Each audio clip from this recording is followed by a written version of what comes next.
Hi everyone. Haven't made a video in a few days, so it is April 1st today, and I have no April Fool's jokes because I am that lame.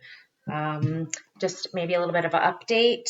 We have had, I just lost it. Worldwide cases of COVID confirmed. There's obviously more, but confirmed. 932,605. 193,259 of those have recovered, and 46,809 people have passed away. And in Canada, 9,713 confirmed, 1,540 recovered, and 111 deaths so far.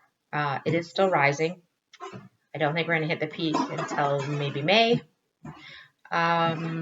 United States has a large number, 214,000 plus cases confirmed. That's basically equal to Italy and Spain combined. So, yeah. And I don't think that's going to slow down anytime soon, looking at all the kids that went crazy on beaches at spring break. I don't know what to tell you about that. Hopefully people will start being smarter. Let's see.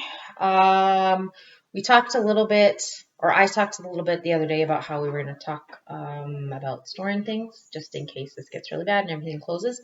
But I'm going to kind of go back to basics for a little bit here and talk about storage, because some people live in tiny apartments or small houses and you think, where the heck am I going to store things, because I have very limited space. So if that's the case for you, I think you have to start thinking more of your place in 3D space. I would say, use any cupboard and pantry space that you can. Also, I don't know if you can see up here.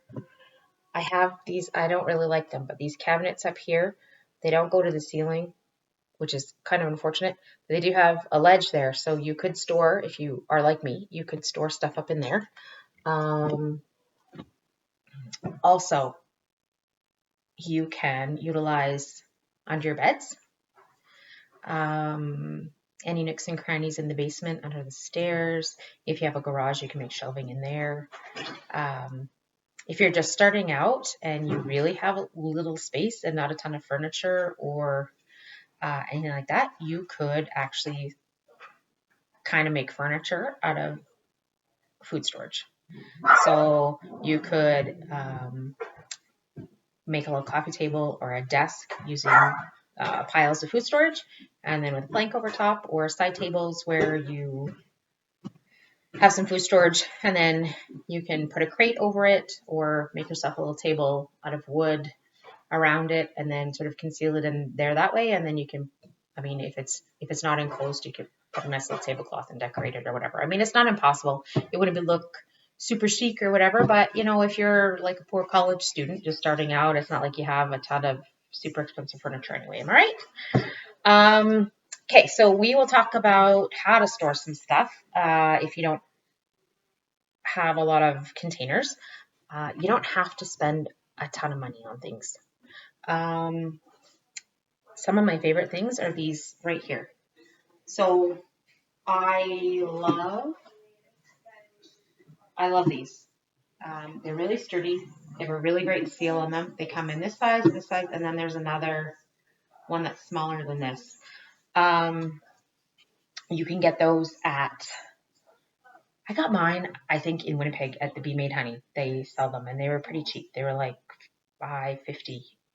That was a few years ago, but I think they were $5.50 a bucket for the big ones. And they're great because you can stack them if you need to. So, if you have a garage or a corner space, you could probably stack 3 or 4 of them high if you need to. These are really great for flour and sugar. You can use ice cream pails. That's really great for wheat, honey, sugar, flour, things like that. Also, if you're strapped for cash and you're trying to fill your pantry, I would suggest dried beans over canned. They're kind of more of a pain. You've got to soak them overnight, so you kind of got to pre-plan. But way more economical, and they take up a lot less space. So that's an option too, just trying to condense your food storage is what I'm trying to say. I would utilize things like if you have old yogurt containers or, like I said, ice cream, pails. Oh, I'll be right back.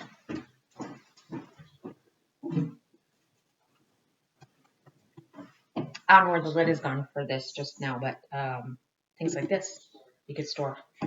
So you can store if you have pasta that's kind of in an awkward bag or doesn't sit well in your pantry, you can use these kind of things instead. You don't have to spend a ton on Tupperware or Rubbermaid containers or anything like that. What else can I tell you? As far as things that you should have, the one thing I think I didn't talk about the other day was water, which right now isn't a big deal.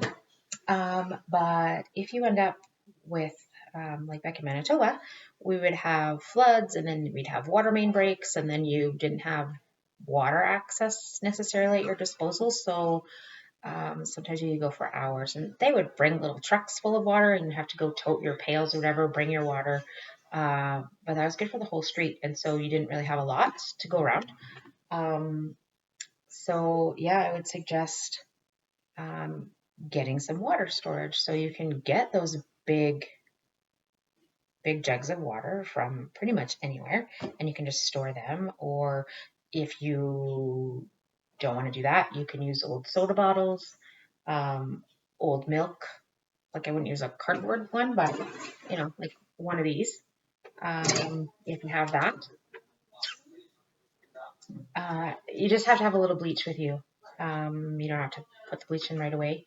I know that things are not meant to be reused over and over again, like those plastics, but when it's crunch time and you need something, it's better to have something than nothing. So I would always recommend that. And then if you own a house, you can get rain barrels, which is another good form of water storage, or another one is your hot water tank. If you're really desperate, you can empty out your hot water tank and then you have water.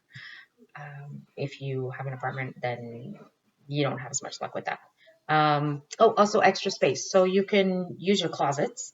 If you have the bottom of your closet, you usually have shoes or something, you can make a shelf or buy a shelf or whatever, and you can put food storage, cans or whatever underneath, and then put your shoes on top with like a little mat or something over top the shelf so things don't drip. And I don't think you usually have dirty, wet shoes in your closet anyway, but just to keep it clean. I think that's all I want to talk about in this one. I think I would like to start putting up lists of things that you could use kind of as pantry and emergency storage. I'll try to make up some lists that you can edit and print off, but that is for another day because I don't know if you can tell by the sun, but it is about 7 o'clock here. And the day has been long because every day lately has been long and exhausting. I don't know if you're feeling it. Are you feeling it as much as I'm feeling it? Let me know. Because I am really, really over being isolated, which is really funny because I thought that it wouldn't be a big deal with all the technology and things that we have at our disposal. But yeah, for some reason it really is a little bit more trying. Actually, I was talking to somebody, a doctor, yesterday. He was saying that it's not just our family that's feeling a little bit on edge and getting on each other's nerves. I don't know if you're feeling that. I feel like that's sort of a thing where everyone's kind of feeling a little bit more testy with each other.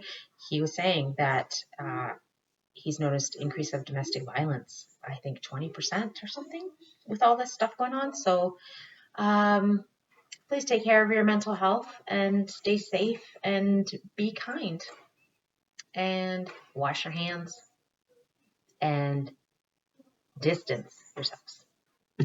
Okay, take care, stay safe.